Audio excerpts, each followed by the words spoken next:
Hi, I'm Sibel Woon. I've been an ophthalmologist and in general ophthalmology and neuro-ophthalmology for 30 years, and today we're going to talk about glaucoma. So what is glaucoma? Glaucoma is where the eye pressure is out of balance in your eye. This eyeball here, there's a drain in the front of the eye. Usually you're making fluid and draining fluid continuously, but in glaucoma that balance is abnormal. As a result, the eyeball fills up like a balloon and there's pressure on the optic nerve that sends vision signals to your brain. Over time, you can have complete blindness, not just blurry vision, but complete blindness. The main risk factors for glaucoma include family history. So if first-degree relatives like brother, sister, mother, father have glaucoma, you definitely need to be screened. Race is a factor. African American and Asians can sometimes have a higher risk of glaucoma, certain types of glaucoma. If you have diabetes or have been taking chronic steroids, these are also different risk factors for glaucoma. So if you haven't been to the eye doctor in a while and you have one of these risk factors, you should definitely go.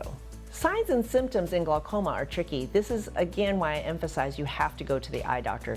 Most symptoms don't occur until you have very advanced glaucoma. Things like poor night vision, poor peripheral vision, spotty vision in the center, those are very late signs and you cannot get that vision back. There is one type of glaucoma that can cause some symptoms, and that is angle closure glaucoma. Most people have open angle glaucoma where there's nothing visibly wrong with the drain in the eye. In a narrow angle, for some reason there is a narrow anatomy and the drain is obstructed, and then things like dilating drops or medications like antihistamines or bladder control medicines can cause your pupil to remain dilated and cause you to have a sudden rise in pressure, which is extremely painful. In those cases, you'll have sudden pain, redness, reduced vision, and even nausea and vomiting, and will most likely be going to the emergency room. Otherwise, most glaucoma does not cause any symptom, and you need to go to the eye doctor to have it detected. The eye doctor can find glaucoma by checking your eye pressure. It's that dreaded air puff, the one where they puff air in your eye and ask you to keep your second eye open. That's the one. There's also a portable pen-like device, and the blue light that comes very close to your eye are all methods to check the pressure internally. There is an optic nerve analysis that we perform to look for any focal thinning in the optic nerve, which can indicate imminent vision loss. And then you should have either a dilated eye exam or one of those fundus photos that you can get without dilation to look at the optic nerve. If your doctor thinks you need treatment, it might be very simple. Some people don't need treatment even if their pressure is a little bit elevated. However, there are other people whose pressure can be normal and they still have glaucoma damage, and that's called normal pressure glaucoma. So again, your doctor has to decide if you need treatment. Usually we start with eye drops. The eye drops are designed at either reducing fluid production or increasing fluid outflow.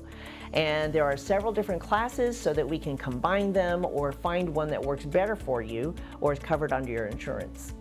If the drops don't work, we have lasers, which can lower your pressure 3 to 5 points. They usually will need to be repeated in 3 to 5 years, however. And then in extreme cases, we have to do surgery to improve the outflow of the eye. We have some exciting modern inventions now. One is like a PVC pipe that you stick into the drain of the eye at the time of cataract surgery to basically increase outflow. They're very simple, and it's called minimally invasive glaucoma surgery, so that's a new development. And we still have our traditional surgeries that we tend to keep for last resort, where you actually have to create a drain to bypass your abnormal drain. So now I'm going to tell you some things that might scare you into going for your eye exam. Did you know that in 2020 they estimated that 80 million people have glaucoma and over half of them don't even know that they have it? It can cause complete blindness in about 26% of people who have glaucoma. So you are not going to feel this on your own. You need to have this checked, and you want to check it early because you cannot regain vision that has been lost. So please do not put off your eye exams, and thank you for watching.